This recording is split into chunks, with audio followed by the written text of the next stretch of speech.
To summarize,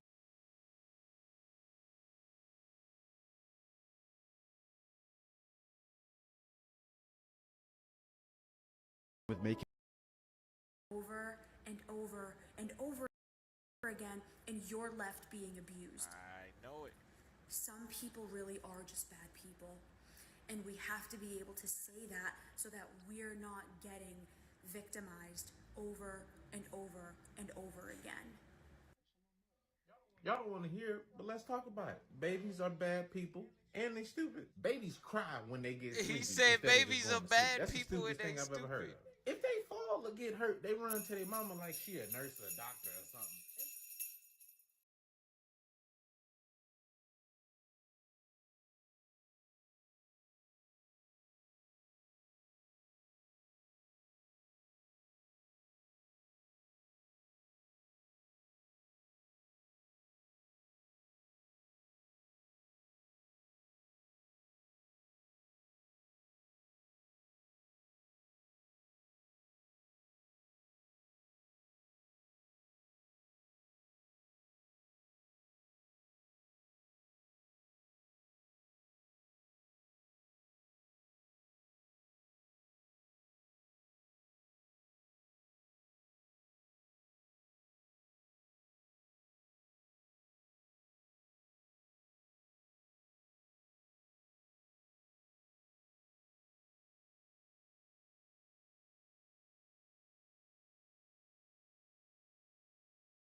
That mean y'all didn't even hear the motivation. I ain't got nobody to sound check this. Anyway, appreciate you, bro. You should be able to hear me now.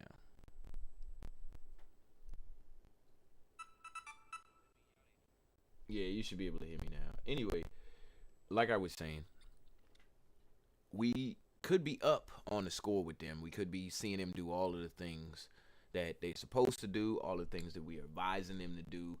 But then there could be setbacks. Yeah, I know. And the whole motivation probably went past and nobody even heard it, but it's whatever. So there could be setbacks in their path that could pull all of that good score that we was up back down to a place where it's like, oh man, we gotta work at it again. But this quote that I got on the screen right now, let me switch y'all over to the big screen too.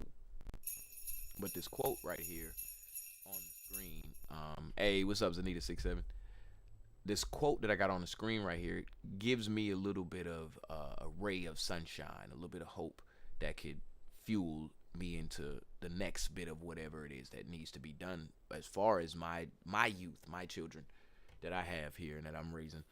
And what I mean is, I'm trying to give them this, give them that, give them this tool, that way of thinking, this frame of reference. I'm trying to give them all of these things, but this one simple quote that's on the screen should be, I feel, in my opinion, what I should be doing. And what I mean is this right here. He whose life has a why can bear almost any how. When I look to my youth, my children, and I pull from my mind right now, I don't know if they got a why. I have a why. Hey, happy holidays to you too, Beat Beast. I have a why for them, but I don't know if they personally have a why. And for me, that's important to know that they have one, but more important is them having one. Come on, King. Go to your bed. You done eating? You can brush your teeth, wash your face, get some clothes on. But I brushed my teeth. Okay, you can get some lotion, grease, and get some clothes on. So them having a why is the most important part of it. Like, whether I know it or not, them having a why is the most important part. And I can say that all of us have one. It's not like we just sitting here like, oh, I don't know. We all have a why. And it's just about expression at that point, where it's like, all right, do I tell people what I'm actually motivated to do? Am I showing people? Do I feel like doing this in public? Let's say, for example, their why is to play video games all day, right? That's the why in what they're doing. Like, I'm not talking crazy to Dad today because I want to play the game. That's my why. I'm not misbehaving because I want to play the game. That's my why. And so keeping that why in mind. Hey, what up, Stacy? Good to see you, girl. Keeping that why in mind is going to be the most important thing right now. I think we can guide a lot better those that are up under us and our children. I'm cleaning my glass. And our youth, if we search for first of all, search for their why and try to help them to align with our why. And what I mean is, you telling them to get up and brush their teeth, wash their face, and get dressed because you have to go somewhere. That's your why. That's what you have to do. All right? That's not what your kids thinking about. That's not what they want to go do necessarily, unless it's something that they may want to go do. But I feel like the disconnect between us as the older generation and then them as the younger generation not only is the why, but the long-term and short-term differences that we looking at. All right. Now, my why is we got to go somewhere, dog. You got to get dressed. We got to go somewhere. That's the long-term why. You're getting dressed, you're brushing your teeth, you're eating breakfast, you're doing all of these things for something that's going to happen later. All right? Now, where we running into this disconnect is that they ain't thinking that far. Kids, the youth, they not thinking that far. What they thinking about is, I don't want to get up because it's cold. Can you turn off the ceiling fan? Can you turn up the heat? Can I get up with my cover? These are all whys. These whys. They grabbing hold of them whys. You see what I'm saying? Whys. I wish they were. But they grabbing a hold of that. They're not looking at the long term, which would be, you got to deal with the ceiling fan just for a couple seconds so that you can get dressed. Once you dressed, you don't have to deal with the ceiling fan no more. You have to brush your teeth because you want to get all of that old gunk and old stuff out your mouth. You feel what I'm saying? So that we can go and you won't have bad breath or all that gunk still left in your mouth. You see what I'm saying? That's the long-term why. And so their why may be a lot more short-sighted than what I just said. And so it causes a, what you need? What you need? Next time you can talk. They why is a lot shorter term. It's coming quick. Boom. I want that now. Down, bow, bow, bow. All over the place. You see what I'm saying? It's with every single thing. So I talked for long enough. Let's look at a video or something just to kind of break this thing open for us on how we can find a why. Let's just look at it right there before we even get to the youth. You see what I'm saying? I think this will benefit all of us. Finding your why. Let's look at a few shorts real quick. If you are having a difficult time finding your purpose in life, here's a good place to look. Look at the intersection of your passion, the thing you love to do, and your proficiency, the thing you're good at. Right at X marks the spot, that is more than likely where you'll find your purpose. A lot of people say, I just don't know what I'm supposed to do with my life. I submit to you that for most people, that's not the real problem. They think they're struggling finding their purpose, but they're actually struggling accepting their purpose. Because they're too concerned about what they Hold up, think run that back. Run that other back. people will think when they declare their purpose. Because they're too concerned actually struggling accepting their purpose because they're too there we go. Let's go. A lot of people say, I just don't know what I'm supposed to do with my life. I submit to you that for most people, that's not the real problem. They think they're struggling finding their purpose, but they're actually struggling accepting their purpose because they're too concerned about what they think other people will think when they declare their purpose. Exactly. I mean, think about it. Even Joseph's brothers hated him for his dreams and for his words. Hate is gonna hate, dream about it, talk about it, walk about it, be about it. And you might find your purpose at X marks the spot. If you are having a difficult time finding your purpose. That was actually really good and insightful because, hold on, let me go back to it. If you are having a difficult time finding. That was really insightful because you searching, and I just looking at the youth right now at this point. I'm not really looking past that. You searching. Well, if you were a little kid and you're about 11 or 10 years old or even 8, and your dad told you to do something, what you're going to do is you're going to see how you feel about it inside. I already know. I be seeing the wheels spinning when y'all do it. You're going to see how you feel about it inside. You're going to look around maybe to see what your brother and your sister doing. And then you're going to go about doing it or not doing it. Now, if it's one of them things where you really want to do and it aligns with what you really want to do, boom, it can be instant. But if any of that checklist that I just said is off, you hesitating. It don't matter if it's dad's why. It's not your why. And that's why I can give some respect to my kids and to younger people. You don't have to do nothing. You don't have to do nothing. And that right there is a big fundamental part of life, okay? I ain't gonna take that away from none of the kids. I ain't gonna take that away from none of the old people. Anybody. I ain't gonna take that away from y'all. You don't have to do that. Now, the catch behind that is, if you want something, what you gonna do? Sometimes doing nothing brings everything that you want. Like being patient. That could bring the things that you want. It really can. But there's a difference between doing nothing and being patient. All right? I ain't gonna go in and break all of that down, but that is the difference between getting what you want and not getting what you want. If you are thirsty and there's a desert between you and something to drink, you have a decision to make. I don't know what you should do. I don't. That's part of life right there. I don't know what you should do. But you better do something because you're thirsty. All right, let's keep on getting some more of this.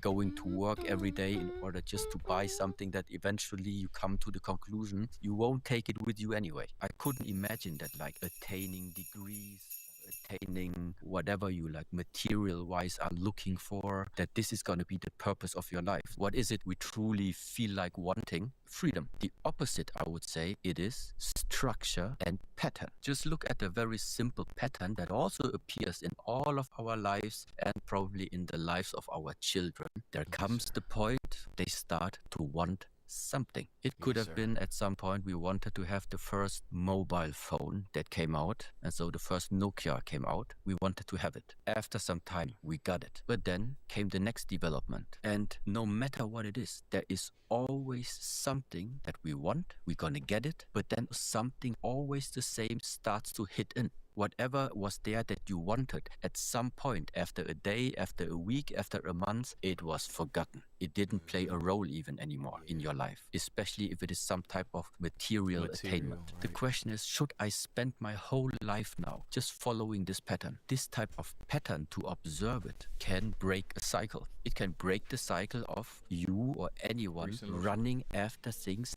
unconsciously because you are caught inside a pattern, which at some point is just very, very senseless. Going to work every day in order just to buy something that eventually you come to the... I always, when the wisdom, I like these shorts because they give it to you real quick and then we can move on. Let's do one more. Do not do this with a spouse. It doesn't work. Do this with a best friend. Shut the door, Ella. You could call them at 3 o'clock in the morning, or they could call you at 3 o'clock in the morning, and you would absolutely take the call. Ask them the simple question, why are we friends? And they're going to look at you like you're nuts. Because the part of the brain that controls that deep feeling of love and trust doesn't control language. It's a difficult question to answer. So you actually stop asking the question why, and you ask the question what. What specifically is it about me that I know that you would be there for me no matter what? So they'll say things like, I don't know, you're funny, you're smart, I can rely on you. And you say, good, that's the definition of a friend. You have that with all your friends. What specifically is it about me that I know you would be there for me no matter what? They're gonna hate you, it's gonna hurt sometimes. Don't help them, don't let anybody help them, and eventually they will give up. And they'll start describing themselves. And this is what my friend said to me. They said, I don't know, Simon. All I know is that I can sit in a room with you. I don't even have to talk to you. And I feel inspired. I got Yes, sir. They Yes, sir. articulated my value in their lives, and I had an emotional response. That is your why. Do not do this with a spouse. Hey, y'all expect some calls from me. All right? Expect some calls from me. I'm going to be like, hey, what it is about me that you just love and need me there, baby.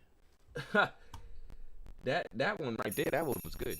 I'm going to get some quotes in here real quick for y'all, too. Quotes for the youth. And then I got something I want us to listen to as well. You can come in.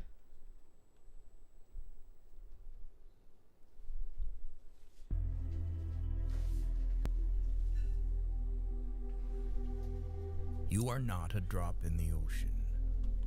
You are the entire ocean in a drop. Raise your words.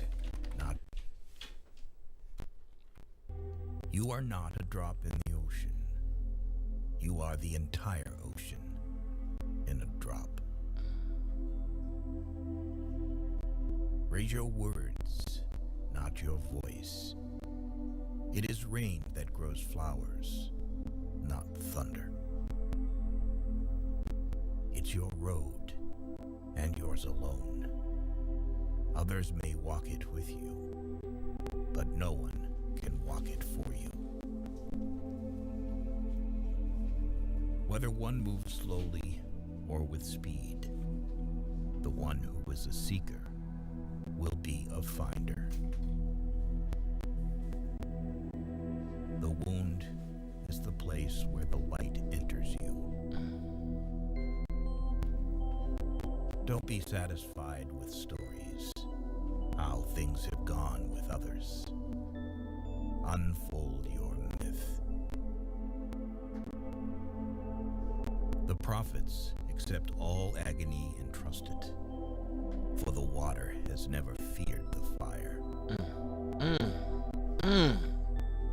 As you start to walk on the way appears. Wherever you are, and whatever you do, be in love. Silence is the language of God. All else is poor translation. Yes, sir. Yes, sir.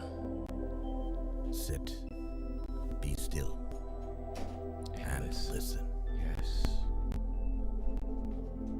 The heart has its own language. The heart knows 100,000 ways to speak.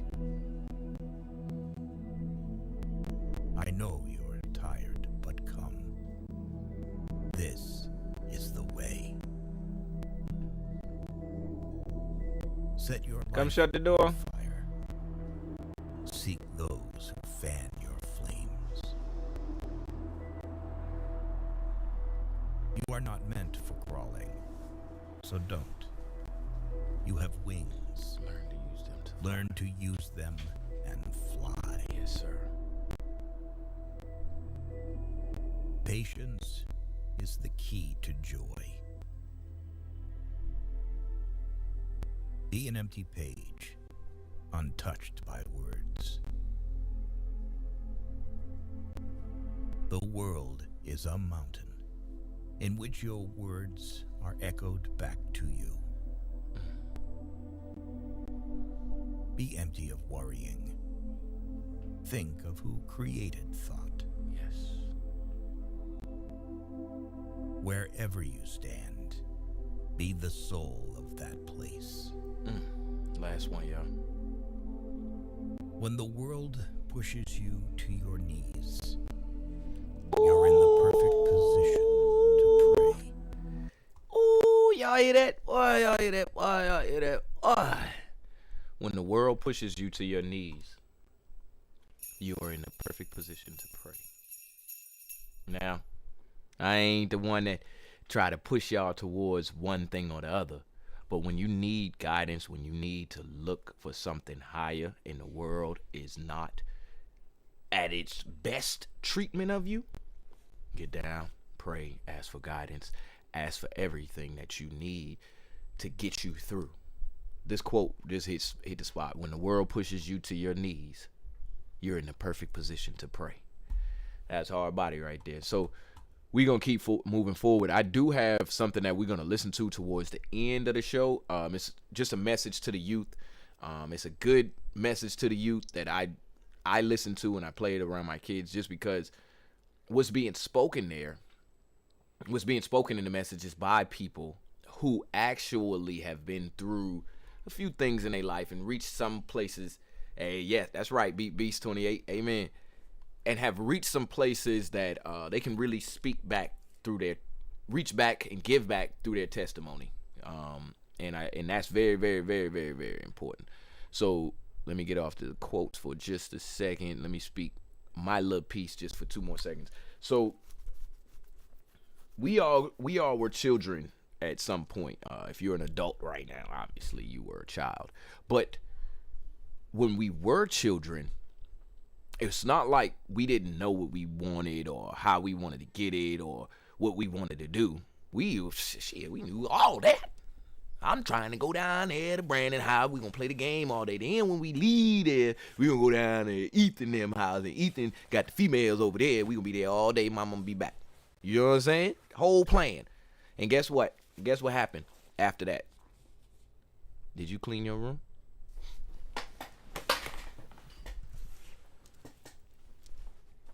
No. Well, you got to do that. So guess what now your plan include? So now you got to clean your room. And then you're going to be a little late down there to Brandon house. Because Brandon, he couldn't really wait for you. You know what I'm saying? We was going to play the game down there. But we going to have to speed that up. We're going to go over to Ethan. After that, because we still going to be in time for Ethan. You know what I'm saying? Because Ethan got the females over there. Did you wash them dishes in the sink? We ain't going to Brandon house. We ain't going to Brandon house at all. But we still gonna make it down there to Ethan house. Because Ethan got the female. We gonna be down there. Ethan gonna have all the females. We gonna be down there. Hey, what up, Stacy? You wash them clothes? Oh, my God. I ain't going nowhere today. Ethan, Brandon, y'all go ahead. I'm gonna holler at y'all later. See, that is how it was when we were young. We had plans. We had stuff that we was ready to do. We had places to go, things to do.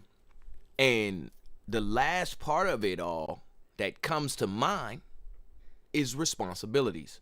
Now, as an adult, and if you have matured, that whole little transaction is vice versa now. You see what I'm saying? You may spend all damn day doing responsibilities. You may spend all day handling business. You may spend all day running errands and get no fun free time. As a matter of fact, we are so programmed right now in our adulting that we have to look at these things as fun or they ain't getting done. You know what was fun for me today? I cleaned that bathroom, cut that grass, cooked dinner. Well, I was in there. Hey, I was in there cooking that dinner part. That day was good right there. We had a lot of fun for that seasoning. That's what's fun when you mature a little bit more in your life. You see what I'm saying?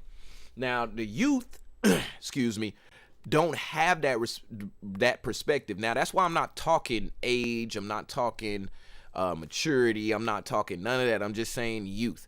I feel pretty youthful. And I know there are moments I can feel it in my bones. She probably will tell me after that my mom looks at me and says, hey, he's not as mature as he could be. He's not handling on a grown man as much as he could be. Now, that goes for any parent. Any parent. And I feel like it's a lot more when you like just in closer proximity with your parent, whereas they may come to you today, tomorrow, and Wednesday and say, hey, you doing a great job. You know what I'm saying? And then on Thursday and Friday, they seeing you a little bit off their game, and they may think in their mind, he off his game. He ain't really, you know what I'm saying? But as a good, I'm not gonna say good, as a mature parent, the motive, no matter what they say, no matter what they express, because they may get on your head, the motive behind it, the why behind it is always to raise you, to help to grow you, to help you to realize your potential. That's why I say I ain't gonna say good, I'm just saying mature, because a mature person at that level is doing the same thing for themselves, hopefully. Mature, responsible person is doing the same thing for themselves. So as a parent, you're going to see a child on 3 to 4 of them 7 days of the week.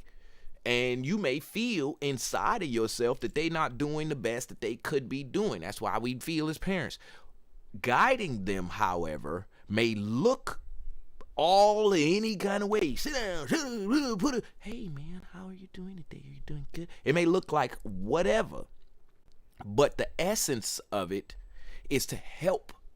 The essence of it is to guide. The essence of it is to help you mature. All right? Now, I'm only saying any of this right now because, hey, what's up, tall, nonchalant queen? Good to have you in here, cuzzo. I know who you is. So I hope you're getting something out of this. I know you one of the youth, my youth out there. I hope you're getting something out of this. The side that is the most important when we looking from the mature adult perspective to the youthful, I don't want to say childish, but youthful, immature perspective.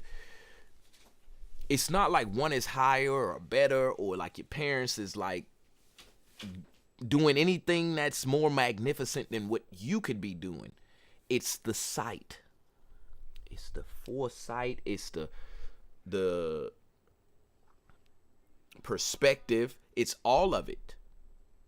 We are exercising vision.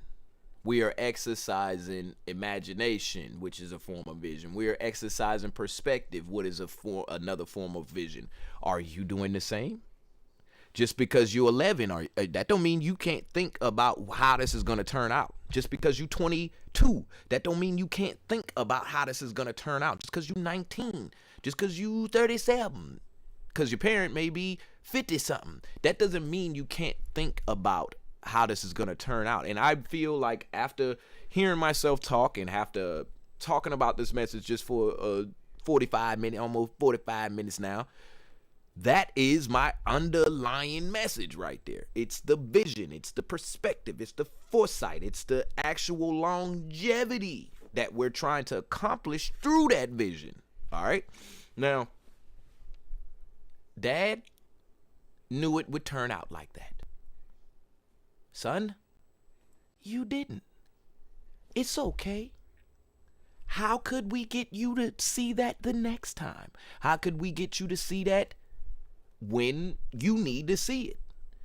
That is the main thing that we can do for our youth. Vision, foresight, seeing. You have an imagination that tends to fantasize, and what the word fantasy in this sentence means is make up. It ain't gonna, if you jump, you're coming back down. Don't fantasize you gonna fly off, because we as youth, we may fantasize that we gonna fly off. Has it happened yet? Did you do any work to achieve it? Because there are people like the Wright brothers. They was like, yo, we gonna fly. We gonna fly. And they made it so all of us can make it on a Jet2 holiday. All right? They didn't just simply say we gonna fly and fantasize. They put that work in. And that's where you go from being just, appreciate that, cuzzo. That's where you go from being a youth to being a mature, responsible being here. It ain't just adult or nothing like that, because we can see, I can go watch Smart Guy right now and he got it. He got it. And I'm talking about the vision, the perspective, to be able to see like how I'm seeing at my age. But he's still running into pitfalls because of the experience. Do you understand what I'm saying? But he's right there. He's right there. And we all should be right there. Enough for ourselves, not for you to, if you ain't got kids, then it really don't matter, but for yourself, it always matters. All right. Now I want to try something. I'm gonna send an invite out to my man's real quick, see if he's still on, see if he want to come on here and rap with me for just a quick taste, and then I'm gonna go ahead and play that message for my youth out there that I was talking about. So just give me like 2 seconds. Let me see if he actually want to join up. If he join up, I'm going to just let him know what I'm doing and see if he want to speak a few words to the youth, give y'all some wisdom. All right, other than that, let me see. Earl.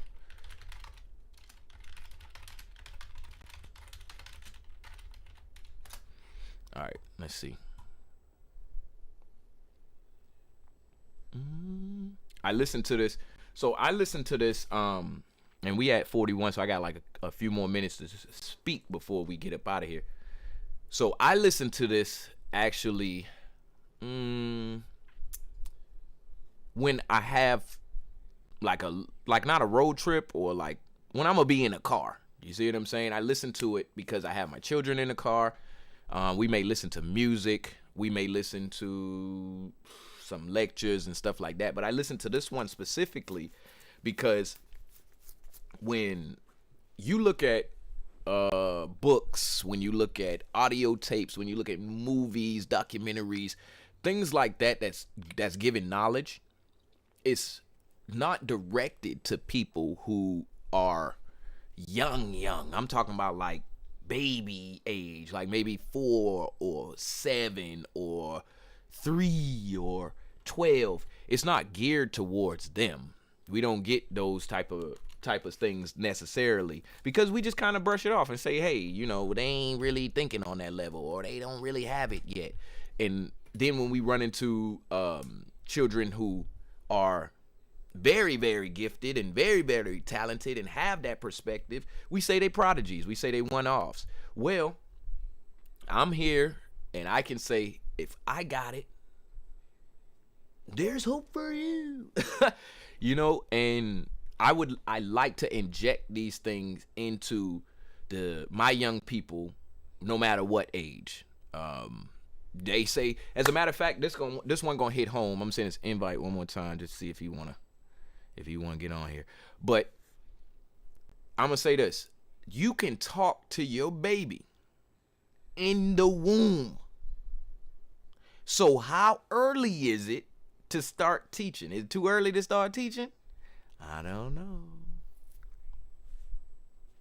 So if that's the case, and you can play music for your baby in the womb, if you can talk to your baby in the womb, and then when they come out, you'll see it. You see when your child, hey baby, and they look up at you. That's because they recognize that voice.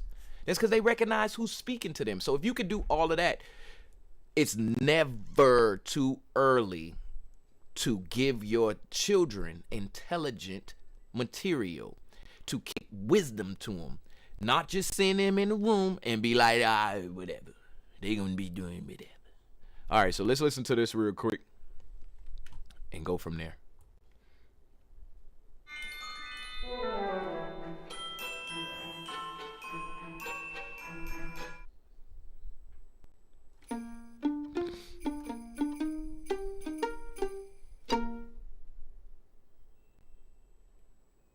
And realize that they have the power to shape their lives and their futures from an early age. In 1985, Earl and I were doing a national book tour for his new book, Earl Nightingale's Greatest Discovery. I called my daughter Kim in Florida to check in and catch up. She said that Dan, my grandson, Let me run it back really for y'all upset. from the beginning.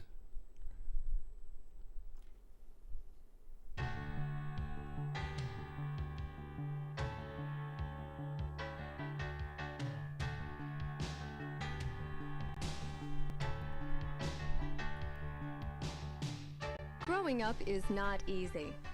The teenage years are especially difficult, filled with constant change and tough decisions.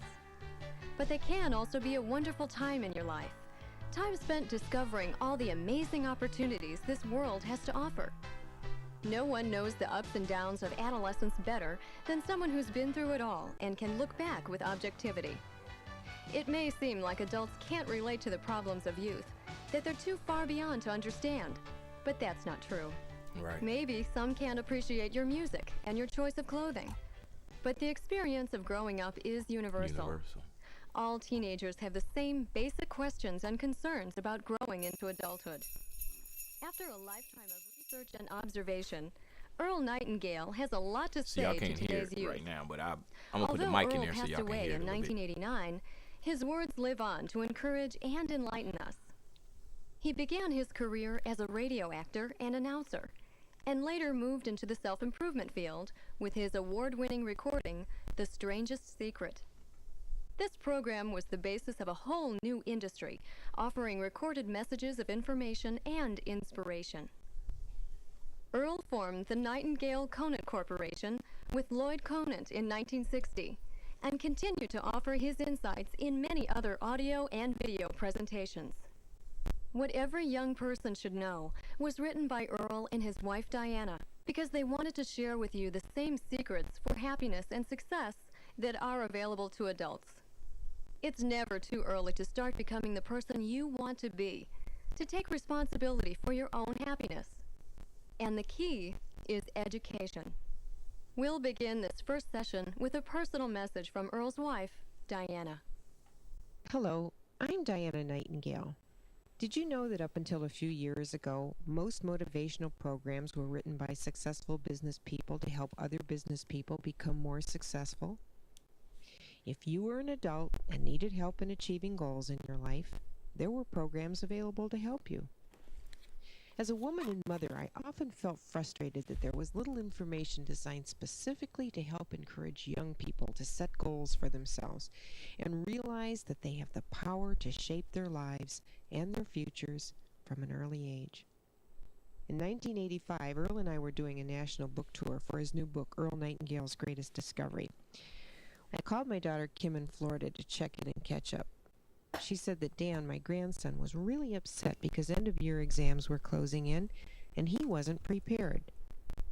I was surprised because Dan had been an exceptionally bright child from the start and had always been anxious to learn, even before starting school, and seemed to be light years ahead of most kids his age. He'd always done well in school, and I just found it hard to believe that he could have a problem now. But what had happened was this. At orientation at the beginning of the year, the students were told what a great school it was and all about the activities that were planned. Then they were told that it wouldn't be too difficult for them to get by. If they stayed out of trouble and maintained average grades, they could even fail one major subject and still pass. The school even printed these meager requirements on the back of the report cards. So naturally, that's what had happened. No one expected greatness, or even the kid's best shot. Now at the end of the year, the students were not prepared to be tested. Needless to say, by the time I got off the phone, Earl was curious about my conversation with Kim and Dan, and I was very angry. I paced the floor and I cursed a school system that could fail its responsibility so miserably. This was the very point I had made so many times to Earl about getting the word out to young people about life and education.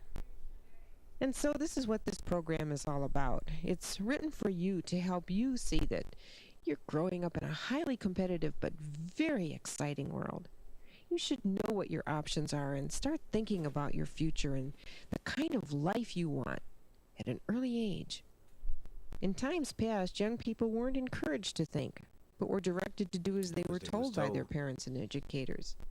Then at commencement, they were asked what they wanted to do with the rest of their lives. Well, commencement is a little late for that question. I believe that children, little children, even before kindergarten, should be told how great and wonderful this experience called education is. Learning new information is exciting, and it's for the benefit of the student. Grades, A's and B's, do nothing for parents and teachers. The purpose of learning is for the student's benefit. Getting an education, learning about math, history, science, reading, spelling, are all subjects that will help to get through each day of our lives.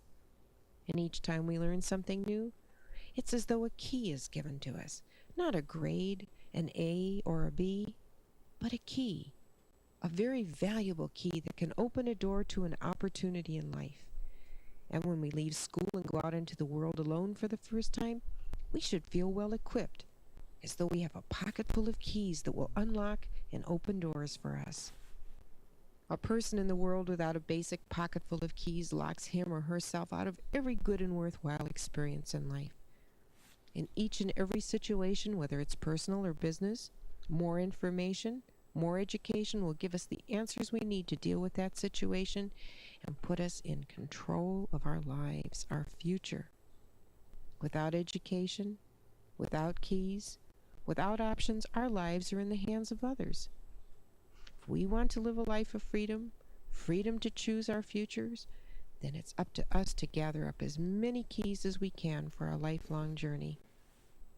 There are no limits to what we can do and achieve if we will learn to think, to do our best to get as much out of every learning opportunity as we can, and then relax and believe in ourselves.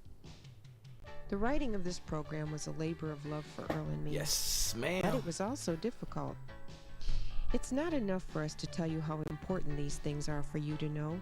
We wanted to give you a guide, something of value on which to build your life, something to inspire or spark a flame to cause you to know that these words, these truths, can work positively for you. So try to listen, not just with your ears, but with your minds and your hearts. And now, here's Earl Nightingale. Now, that right there was very, very, very, very life-changing and motivational for me when I first heard it. And I'm 36, all right? So I feel like playing it over and over, just that opening, playing it over and over for my kids and for the younger people. Let me subscribe. The younger people that are around us, just these talks right here, they open up the conversation to on capability. Now, we all believe that we capable. Like I said, it's a fantasy. But when we look at the actuality, only a few of us are exhibiting or displaying that capability. Well, if you want anything for your people, your young people around you, you'll start to give them these tools and give them these things that will help them. You know what I'm saying? That's all I can. That's the most I can really say about it as far as today. Just my main message is, if we can talk. Hold on, let me get y'all over to the other screen. If we can talk to each other, well, if we can talk to our children before they even here on the planet, like as in before they even walking around, talking back to us, or doing anything like that, then we can definitely give them some of this wisdom as they're here. When I have grandchildren, or if I ever have another child, hey, look, y'all listening to Earl Nightingale in the womb, you're listening to music, symphonies, we doing all that, because I feel like it gives you, like, we got that leg up when we do it that way. And to my children out there, when y'all have children, to my daughter, play the music in the womb for your little baby, your little son or daughter. Talk to them, tell them things, play knowledge, give them information before they even get here. To my sons, the ones that will have the women that will carry their baby, play that music to them, talk to them, tell them daddy love you, teach them things before they even get here, tell them about this world before they even get here, and it'll set you up for some success later. So with that being said, this is another episode of Expansion Pack. I'm your host, Dan F. Man. Give a little guidance to the youth. I'm glad that y'all was able to join in here. I'm glad y'all was able to join in here, get a little bit of knowledge for the day. Happy holidays to y'all as well again. We're going to keep this thing moving into the next year. I'm not going to take a break off of the show until next year. And then we'll take that very first week in January to regroup, get everything back together, and get our broadcast squared away so we can come back in the second week in January. So I'm going to talk to y'all in a little bit. This has been another good episode of Expansion Pack. I'm your host, Dan F. Man. And you know what I'm about to say next, right? You know what I'm about to say next. Say it with me now. This is DGTA TV. Peace.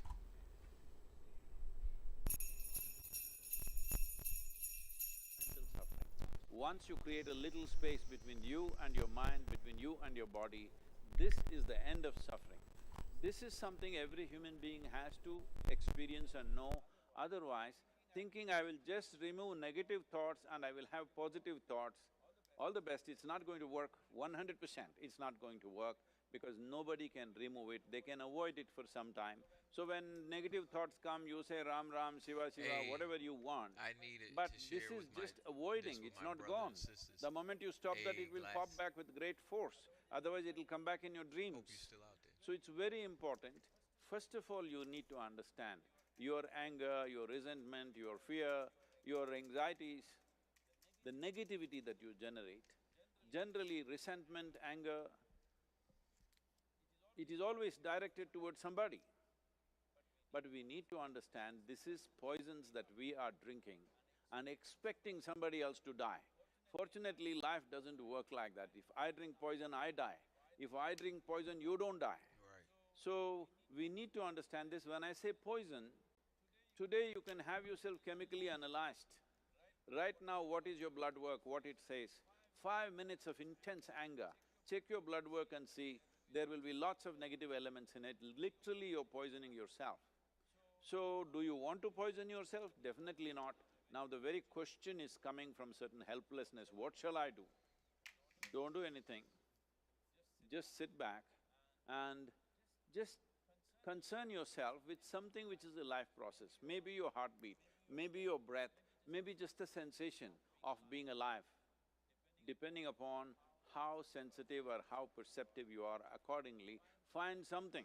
It could be a sensation in the body, it could be breath, it could be heartbeat, it could be anything, something which indicates life to you.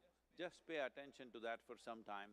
Slowly you will see there is a distinction between what is you and what you have gathered, which includes both your physiological and psychological possibility or mess, whatever you made out of it.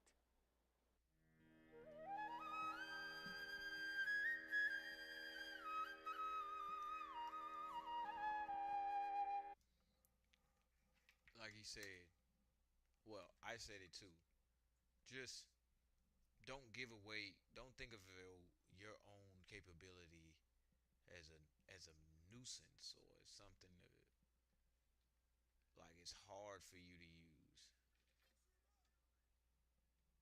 Think of it as something that is there for your benefit. With just me and my team of freelancers from Upwork, I was able to secure a 13-year contract in an international... What's up, you guys? So, a big part of what you guys have been giving me feedback for when I was creating the approaching system was that a lot of people wanted to know information about how to stop overthinking.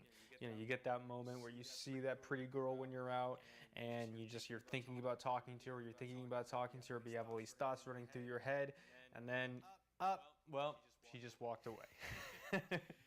You spent so long thinking that the opportunity passed you by, or you walked up and you talked to her and you were so stuck in your own head that while you were talking to her, you couldn't focus on what she was saying, and the opportunity that you had was very, very weird, okay? These are very common things I see with guys when it comes to overthinking. So in this video, what I'm gonna talk about is just like a little sneak peek of what I'm gonna be covering more extensively in the approaching system. But we're gonna talk about overthinking today. We're gonna talk about why it's not good, why you should try and reduce it, how to deal with it, and what are some practical steps that you can do to kind of help cut down on this problem. I'll go over one good practical tip that I think will help you guys, okay? And I'll also kind of illustrate this through a couple stories that I've done. So overthinking is not good. I don't think I need to tell you guys this. That's why a lot of people brought it up. But overthinking makes it a lot tougher for you to actually walk up and go up to the girl that you're interested in. And a lot of times you end up leaving the opportunities on the table. Like, she just walks away because you're trying to psych yourself up to go talk to her and she just leaves. Or a lot of things can happen during that time, okay? Also, too, while you're talking to the girl, like, a big part of having a good interaction is being present in the moment, and if you're not present with this person, then she's gonna think you're weird, or it's gonna come off as a little awkward. It's just not